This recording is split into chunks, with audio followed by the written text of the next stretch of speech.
Hello guys, आइए आप लोग के बीच दृष्टि बुक का पॉलिटी राज्य व्यवस्था इंडियन पॉलिटी पार्ट 1 देखते हैं। देखिए, संविधान की प्रमुख विशेषताएं एवं उद्देश्य क्या कह रहा है। हर संविधान का एक दर्शन होता है। क्या होता है? हर संविधान का एक दर्शन होता है। भारत के संविधान का भी एक दर्शन है। भारत के संविधान का भी एक क्या है? दर्शन है, जो जवाहरलाल नेहरू द्वारा प्रस्तुत उद्देश्य प्रस्ताव में निहित है। जो जवाहरलाल नेहरू द्वारा प्रस्तुत उद्देश्य प्रस्ताव में निहित है। पूछेगा, उद्देश्य प्रस्ताव किसने लाया था? जवाहरलाल नेहरू द्वारा प्रस्तुत किया था। किसने प्रस्तुत किया था उद्देश्य प्रस्ताव? जवाहरलाल नेहरू। यही उद्देश्य प्रस्ताव संविधान की प्रस्तावना का आधार बना। जो उद्देश्य प्रस्ताव जो जवाहरलाल नेहरू ने प्रस्तुत किया था, वही क्या बना? बाद में प्रस्तावना बना, प्रीएम्बल बना, आधार बना, और इसी ने संपूर्ण संविधान का दर्शन को मूर्त रूप प्रदान किया। जो उद्देश्य क्या है? उद्देश्य है जो प्रस्तावना, वही क्या हुआ? संपूर्ण संविधान का एक दर्शन के रूप में प्रदान किया गया। उद्देश्य प्रस्तावना को संविधान की आत्मा कहा जाता है। जो प्रस्तावना है ना, उसको उद्देश्य भी कहते हैं, उद्देशिका भी कहते हैं। उद्देशिका को ही भी प्रस्तावना कहते हैं। तो उद्देशिका लिखे कुछ पेपर में आए चाहे प्रस्तावना है, मान लेना है दोनों का। उद्देशिका है तो समझ लेना प्रस्तावना है। तो संविधान की आत्मा पूछेगा किसको कहते हैं? तो उद्देशिका, प्रस्तावना को। अब आइए, संविधान सभा का गठन का विचार सर्वप्रथम वामपंथी नेता एम.एन. राय द्वारा 1934 में रखा गया। जो मन में विचार आता है ना, तो सबसे पहले मन में विचार किसको आया था? तो एक नेता थे वामपंथी का, एम.एन. राय, उसी के मन में आता। कब संविधान सभा में रखा था उस विचार को अपना? 1934 में। अब देखिए, संविधान की उद्देशिका। उद्देशिका को संविधान सभा ने 22 जनवरी 1947 को स्वीकार किया। जो उद्देशिका है, जो प्रस्तावना है, वो संविधान सभा ने कब स्वीकार किया गया पूछतेगा? तो 22 जनवरी 1947 को स्वीकार किया गया, जिसे जवाहरलाल नेहरू ने 13 दिसंबर 1946 के उद्देश्य प्रस्ताव के रूप में संविधान सभा के समक्ष पेश किया था। जो जवाहरलाल नेहरू थे, 13 दिसंबर 1946 के उद्देश्य प्रस्ताव को संविधान सभा के समक्ष पेश किया था। समझ गए?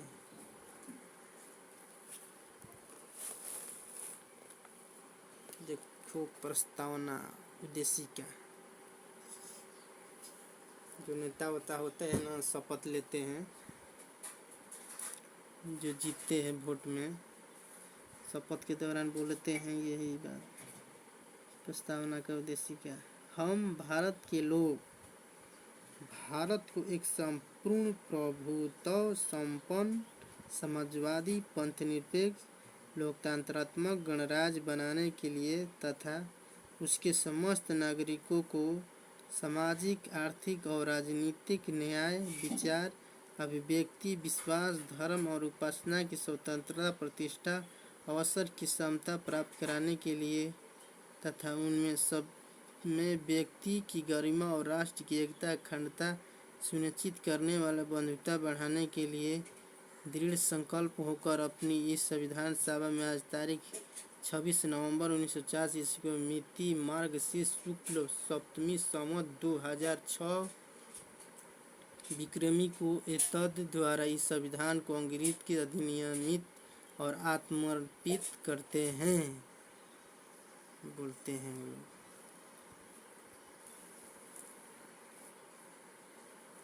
अब देखिए, उल्लेखनीय है कि प्रस्तावना संविधान का भाग तो है, परंतु संविधानों के अन्य भागों से स्वतंत्र होकर उसका कोई विधिक प्रभाव नहीं है, अर्थात स्वतंत्र रूप से प्रस्तावना परिवर्तनीय नहीं है। ये सब नहीं पूछेगा। भारतीय संविधान सभा द्वारा 26 नवंबर 1949 को अंगीकृत और यह नियमित हुआ था। यही फंसाता है सब एग्जाम में। भारतीय संविधान पूछेगा कि भारतीय संविधान सभा में संविधान को कब अधिनियमित हुआ था, चाहे अंगीकृत हुआ था, लिख देगा आदमी, जो हुआ जाएगा वही हो नहीं है जो संविधान बनकर पूर्ण रूप से तैयार हो गया था। तो 26 नवंबर 1950 को पूर्ण रूप से संविधान बनकर क्या हो गया था, तैयार हो गया था। उसी को कह रहा है कि कब अंगीकृत अधिनियमित हुआ था। और जबकि 26 जनवरी 1950 से पूर्ण भारतीय संविधान लागू हुआ था। अब पूर्ण रूप से कब लागू हुआ था पूछ देगा, तो 26 जनवरी 1950 को पूर्ण रूप से संविधान लागू हुआ था। अब बनकर तैयार हो गया था 26 नवंबर 1950 को, इसलिए 26 नवंबर को हम लोग संविधान दिवस मनाते हैं।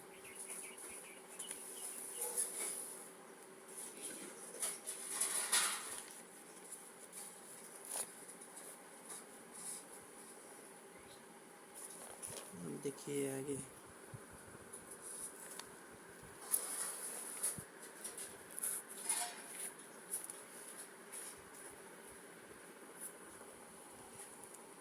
क्या कहता है। संविधान को 26 जनवरी के दिन लागू करने का निर्णय भारतीय राष्ट्रीय कांग्रेस के द्वारा लाहौर अधिवेशन दिसंबर 1929 में की गई घोषणा तथा 26 जनवरी 1930 के दिन को पूर्ण स्वराज दिवस के रूप में मनाए जाने के कारण लिया गया। पूछेगा कि काहे 26 जनवरी के दिन ही लागू हुआ था संविधान, 26 जनवरी के दिन लागू हुआ, काहे लागू हुआ? तो 26 जनवरी के, नवंबर में काहे नहीं लागू हो गया? तो बनकर तैयार हो गया था। तो भारतीय राष्ट्रीय कांग्रेस द्वारा लाहौर अधिवेशन, यह भी एग्जाम में पूछता है कि लाहौर अधिवेशन कब हुआ था, दिसंबर 1929 में। तो उसी दौरान लाहौर अधिवेशन दिसंबर 1929 में हो रहा था, तो उसी में घोषणा किया गया था 26 जनवरी 1930 के दिन के पूर्ण स्वराज दिवस के रूप में मनाए जाने की घोषणा उसी दिन हुआ था। कैसे पहले से सुनने में आता है कि उस दिन 26 जनवरी को कुछ मनाते थे हम लोग। अब आइए आगे, संविधान सभा का चुनाव अप्रत्यक्ष निर्वाचन पद्धति द्वारा हुआ था। संविधान सभा का चुनाव पूछेगा उस समय कैसे हुआ था, तो अप्रत्यक्ष निर्वाचन पद्धति द्वारा।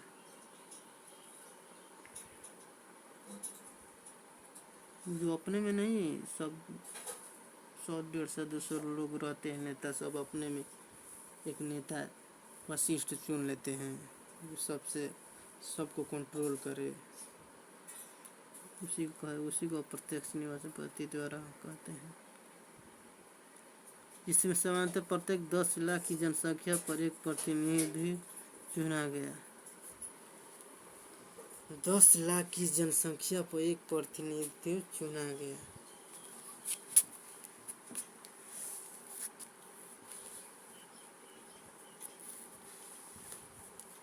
संविधान सभा में कुल 389 सीटें, ब्रिटिश भारत 296, देसी रियासतें 93, जिनमें ब्रिटिश भारत की सीटों में कांग्रेस को 208, मुस्लिम लीग को 73, अन्य छोटे दलों को 15 सीटें प्राप्त हुई।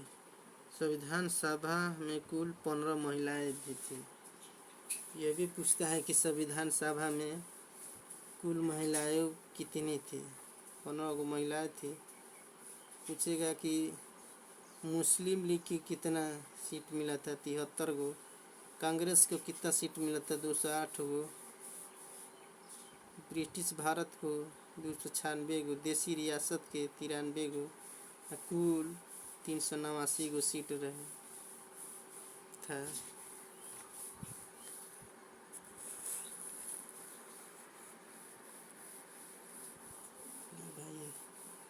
संविधान की निर्माण प्रक्रिया में श्री BN राव को संवैधानिक सलाहकार नियुक्त किया गया। संविधान की निर्माण प्रक्रिया में श्री BN राव को संवैधानिक सलाहकार नियुक्त किया गया। पूछ देगा संवैधानिक सलाहकार नियुक्त उस समय संविधान सभा में किसको नियुक्त किया गया था? तो BN राव। MN राव क्या है ये थे? तो वो विचार, संविधान का विचार मन में लाए थे, वही पेश किए थे। विचार पूछेगा तो का अनुरोध किए गए तथा विश्व के लगभग 60 महत्वपूर्ण देशों के संविधान का अध्ययन किया गया। विश्व के 60 महत्वपूर्ण देशों का संविधान का क्या किया गया था? अध्ययन किया गया था। संविधान सभा की पहली बैठक 9 दिसंबर 1946 को। संविधान की सभा की पहली बैठक कब हुआ था? 9 दिसंबर 1946 को। तथा अंतिम बैठक 24 जनवरी 1950 को हुई थी। अंतिम पूछेगा तो 24 जनवरी 1950 को। पहली पूछेगा तो 9 दिसंबर 1946 को। अंतिम 24 जनवरी 1950 को। संविधान के फाइनल ड्राफ्ट को बनाने में, संविधान के पूर्ण रूप से बनाने में, तैयार करने में पूछता है कुल कितने समय लगा था? तो 2 साल 11 माह 18 दिन। 2 साल 11 माह 18 दिन का समय लगा था। ये भी एग्जाम में इम्पोर्टेंट सवाल पूछता है। कांस्टेबल में पूछा था एक बार बिहार पुलिस में, हम दिए थे, याद है हमको। संविधान सभा में संविधान का प्रथम वाचन 4 से 9 नवंबर 1948 तक, द्वितीय वाचन 15 नवंबर 1948 से 17 अक्टूबर 1949 तक तथा तृतीय वाचन 14 नवंबर से 26 नवंबर 1950 तक चला था। मतलब इस सेशन चला था इतने दिन, 4 से 9 नवंबर तक, यानी 5 दिन चला था प्रथम। और द्वितीय 15 से 17 2 दिन चला था।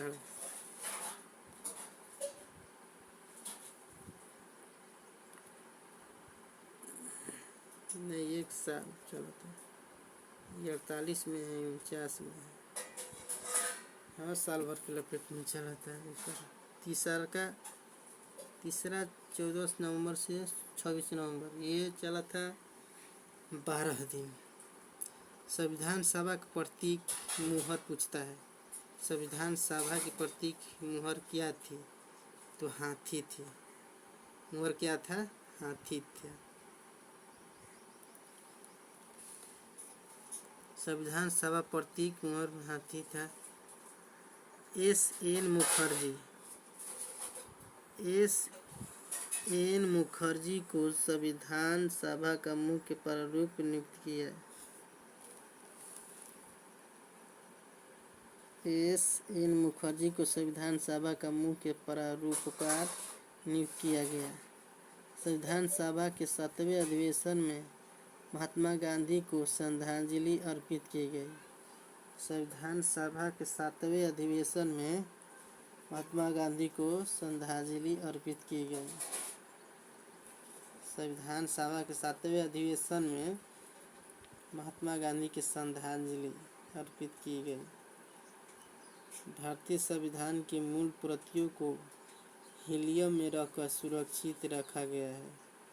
संविधान सभा जो हमारा बना था उस समय का अभी भी है, उसको सुरक्षित रखा गया है हीलियम में, क्योंकि हीलियम में रखने पर कोई चीज़ जल्दी ख़राब नहीं होता है। जल्दी क्या ख़राब नहीं होता है। भारतीय संविधान पूर्णतः हस्तलिखित है, माने हाथों से लिखा हुआ है संविधान। इसीलिए पूछता है सबसे बड़ा लिखित संविधान किस देश का है? तो भारत का है। सबसे पहला लिखित संविधान किसका है? अमेरिका का है। ये भी पूछता है। भारतीय संविधान पूर्णतः हस्तलिखित है। इसे श्री प्रेम बिहारी नारायण राजादा ने लिखा था। भारतीय संविधान पूर्णतः हस्तलिखित है, इसे प्रेम बिहारी नारायण रायजादा ने लिखा था कौन? प्रेम बिहारी नारायण। संविधान सभा का संवैधानिक सलाहकार BN राव। चलना संविधान सभा के संवैधानिक सलाहकार यहाँ भी आप लोग को कराए थे हम। देखिए संवैधानिक सलाहकार नियुक्त किया गया BN राव को। यही है, देखो यहाँ है संविधान सभा का संवैधानिक सलाहकार BN राव थे। संविधान के पृष्ठों हिंदी संस्करण को सजाने का कार्य शांति निकेतन कलाकार नंदलाल बोस द्वारा किया गया था। हिंदी में संस्करण सजाने का नंदलाल बोस द्वारा किए थे। चलो भाई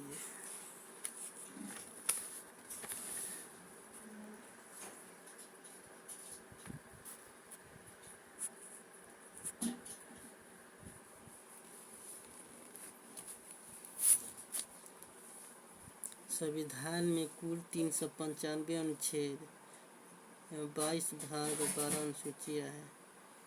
पूछता है कि संविधान में कुल कितने अनुच्छेद है? 395 गो। भाग कितना? 22 गो। कितने अनुसूचियाँ? 12 गो। केशवानंद भारती बनाम केरल राज्य 1973 के मामले में अधिकतर न्यायाधीश ने माना कि उद्देशिका संविधान का अंग है, अतः उद्देशिका में भी संशोधन किया जा सकता है, परंतु यह संशोधन आधारभूत संरचना के सिद्धांत के अधीन होगा। प्रस्तावना का प्रयोग संविधान की व्याख्या के लिए किया जा सकता है। देखिए उद्देशिका में केवल एक बार 42वें संविधान संशोधन अधिनियम 1976 द्वारा संशोधन कर 3 नए राज्य समाजवादी, पंथनिरपेक्ष और अखंडता जोड़े जाते। ये इम्पोर्टेंट है, ये बार बार एग्जाम में पूछता है। VVI लगा लो, VVI ये बार बार पूछता है। जितने बार दिया एग्जाम में लगभग ये 2-4 को छोड़ाकर सभी में पूछता है। ये उद्देशिका में केवल एक बार संशोधन हुआ है, जो 42वें संविधान संशोधन अधिनियम 1976 द्वारा संशोधन 3 नए शब्द जोड़ा गया था। यही पूछा था कौन कौन शब्द जोड़ा गया था 42वें संविधान संशोधन 1976 में। समाजवादी, पंथनिरपेक्ष एवं अखंडता जोड़े गए थे। 26 नवंबर भारत में संविधान दिवस के रूप में मनाया जाता है। 26 नवंबर भारत में संविधान दिवस, पहले बताए थे ना 26 नवंबर 1949 को पूर्ण रूप से संविधान बनकर तैयार हो गया था, अंगीकृत किया गया था उसी दिन। वही पूछ रहे, इसीलिए 26 नवंबर को हम लोग संविधान दिवस मनाते हैं। इसकी शुरुआत 2015 से हुई है। ये भी पूछता है कि 26 नवंबर को संविधान दिवस मनाते हैं, तो उसकी शुरुआत कब से हुआ है? 2015 से हुआ है, क्योंकि यह वर्ष संविधान निर्माता डॉक्टर भीमराव अम्बेडकर के 125वीं जन्म वर्ष के रूप में मनाया गया था। क्योंकि 125वां जन्म वर्ष किसका था उस समय? डॉक्टर भीमराव अम्बेडकर का। इसलिए उस 26 नवंबर को संविधान दिवस मनाने का शुरुआत हो गया था। 125वां जयंती भीमराव अम्बेडकर को मनाए थे। ठीक है, आज के लिए इतना ही रखते हैं, फिर अगला पार्ट 2 में हम देंगे। अगर वीडियो अच्छा लगा होगा तो प्लीज़ कमेंट करिएगा। इस बुक को आप कहिएगा तो पूरा हम करा देंगे। और इसका जो शॉर्ट है उसको हम लोग ट्रिक के साथ याद करेंगे। ठीक है, चैनल को सब्सक्राइब और लाइक कमेंट कीजिएगा, अच्छा लगा होगा तो। ठीक है, जय हिंद।